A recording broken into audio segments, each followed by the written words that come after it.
Kasih karunia dan damai sejahtera Allah Bapa kita dan anaknya Tuhan Yesus Kristus menyertai saudara. Amin. Shalom, saudara-saudara yang terkasih di dalam nama Tuhan Yesus Kristus. Senang bisa menyapa saudara di tempat saudara berada hari ini. Dalam dimensi yang berbeda tetapi dalam dunia yang sama. Kita dipertemukan melalui renungan harian pada saat ini.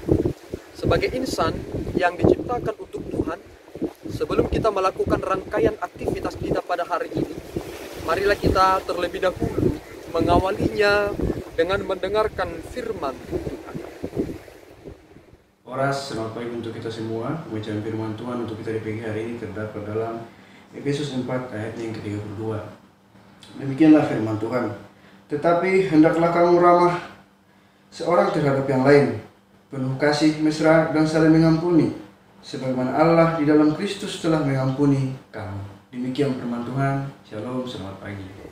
Saudara-saudara yang terkasih di dalam nama Tuhan Yesus Kristus, judul perikop ini adalah tentang manusia baru. Seseorang yang bertobat, tubuhnya masih sama. Rambut mungkin hitam masih, tubuhnya tidak ada perubahan yang signifikan, tetap kurus atau gemuk. Tubuh mereka memang tetap sama seperti itu. Tetapi ada yang berubah dan berbeda, yaitu sifat dan perilaku mereka telah diberi pengertian tentang kebenaran. Tetapi saudara yang terkasih, ada orang yang bertobat kemudian langsung menyerahkan semua hartanya. Tetapi di kemudian hari, karena tubuh itu adalah lemah dan bereaksi, ketika dia kekurangan, dia menyesali perbuatannya yang menyerahkan semua harta bendanya. Ini menjadi tantangan yang besar. Ketika kita sudah bertobat dan menyerahkan diri kepada Tuhan, tidak otomatis kita menjadi baik selama-lamanya. Ada ujian di sana sini, ada godaan di sana sini. Terkadang kita ingin kembali ke belakang, melihat kita yang dulunya penuh dengan hingar-bingar enak. Ketika ingin makan tinggal ambil. Sama seperti bangsa Israel, ketika mereka keluar dari Mesir, mereka rindu juga ingin kembali ke Mesir, padahal status mereka sebagai orang tua. Saudara, Rasul Paulus menasihatkan kita melalui renungan hari ini.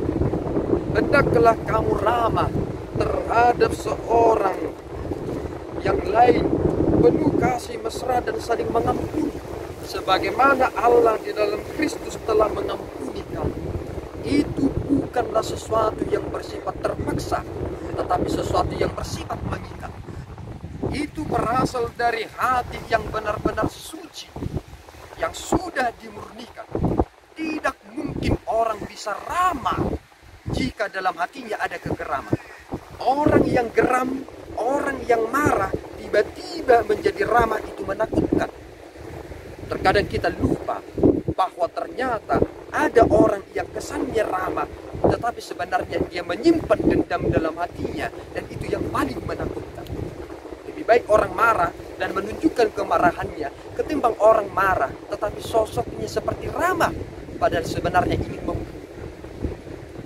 Ini adalah kemurnian yang benar-benar sebagai prinsip orang yang hidup baru sebagai manusia baru.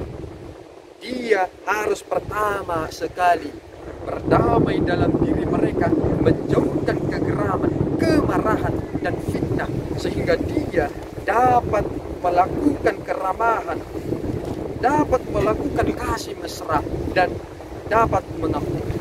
Saudara, ada kesalahan pemahaman kepada orang-orang Kristen terkait tentang konsep dua Bapa kami perihal tentang mengampuni. Di dalam dua Bapa kami dikatakan, ampunilah kami seperti kami juga telah mengampuni orang yang bersalah kepada kami. Seolah-olah kita punya hak istimewa untuk menerima pengampunan jika kita mengampuni orang lain. Padahal sebenarnya tidak. Konsep itu sebenarnya ingin memberikan kita penekanan yang presisi. Artinya, kamu telah diampuni. Maka karena kamu telah diampuni, bukan karena kamu adalah baik, itu adalah anugerah, maka kamu punya tugas mengampuni orang lain karena kamu telah terlebih dahulu diampuni. Itu itulah kemurahan hati Tuhan. Sehingga kita mengerti ketika aku berbuat baik, itu juga bukan karena saya punya inisiasi yang lebih tepat atau pertama, tetapi Roh Kuduslah yang memampukan aku untuk berbuat baik sebagai buah dari keselamatan. Sehingga dua hal harus terlihat dalam diri orang yang telah menerima keselamatan, yaitu K dan B, kekudusan dan buah-buah roh.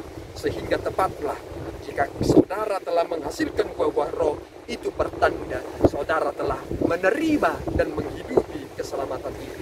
Tuhan memampukan saudara dalam keramahan, penuh kasih mesra, dan mengampuni satu sama lain. Amin, kita berdoa. Ya Allah Tuhan kami bersyukur atas anugerah-Mu yang memelihara hidup kami. Mampukan kami Tuhan untuk dapat mempedomani firman-Mu, sehingga sebagai manusia baru kami menangkalkan sifat-sifat kami yang lama, sehingga orang-orang semakin terberkati karena Tuhan mengutus kami di tengah-tengah mereka. Ampunkan kekurangan kami Bapa, dalam Kristus kami berdoa dan mengucap syukur. Anugerah Tuhan kita Yesus Kristus, kasih setia Allah Bapa, dan persekutuan Roh Kudus menyertai saudara. Amin. Tuhan Yesus